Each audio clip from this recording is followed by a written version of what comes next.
First మన Revanth sir వారు మొన్నోసారి మాట్లాడిన ఈ మాట ఇనురి. విద్యాశాఖ మీద ప్రత్యేకమైన శ్రద్ధ పెట్టాలి అని విద్యాశాఖను ముఖ్యమంత్రిగా ఉన్నది నా దగ్గరే పెట్టుకున్నా. ఇంకొక మంత్రికి ఇస్తే వాళ్ళు ఎలా వ్యవహరిస్తారో, ప్రాధాన్యత ఏ విధంగా ఉంటుందో శాఖ నా దగ్గర పెట్టుకొని ఈరోజు ఆ శాఖను పూర్తిగా సమీక్షించుకుంటూ ముందుకు వెళ్తున్నాం. విన్నారు కదా. ఇక ఇప్పుడు మన సినిమాల మంత్రి కోమటిరెడ్డి సారు మన కాడ చదువుల దంద ఎట్లా నడుస్తుందో లేటెస్ట్ గా చెప్పి కచ్చింది కదా, వినాలే మీరు. ఇప్పుడు ఇక అడ్మిషన్ల సీజన్ వచ్చిందంటే నాకు భయం అవుతుంది. ఎంత దొంగలంటే వాళ్ళ గురించి ఎంత తక్కువ మారుతుంది అంత మంచిది. నాకు కోపం వస్తుంది. విద్యను అమ్ముకోండి, విద్య వ్యాపారం కాదు. యాక్ట్ చట్టం ఉన్నది 25% పేదోళ్ళకి సీట్లు ఇవ్వాలని. ఆ చట్టాలకు తూట్లు పొడిచి ఈ దొంగలు ఇవాళ కార్పొరేట్ పేదవాళ్ళని దోసుకుంటూ, టీచర్స్ కూడా ప్రైవేట్ స్కూళ్ళ కంటే ఇక్కడనే ఎక్కువ.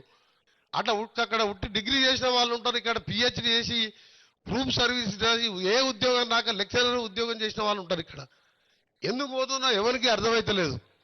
బట్టి పట్టిస్తే ఎంతో మంది వందల మంది విద్యార్థులు ఆత్మహత్య చేసుకుంటున్నారు. తప్పకుండా నేను ఎప్పుడైనా ఎడ్యుకేషన్ మినిస్టర్ అయితే మాత్రం ఈ కార్పొరేట్ స్కూళ్ళన్నీ కూడా బంద్ చేసేది ఖాయం. గవర్నమెంట్ స్కూళ్ళనే చదువుకోవాలి.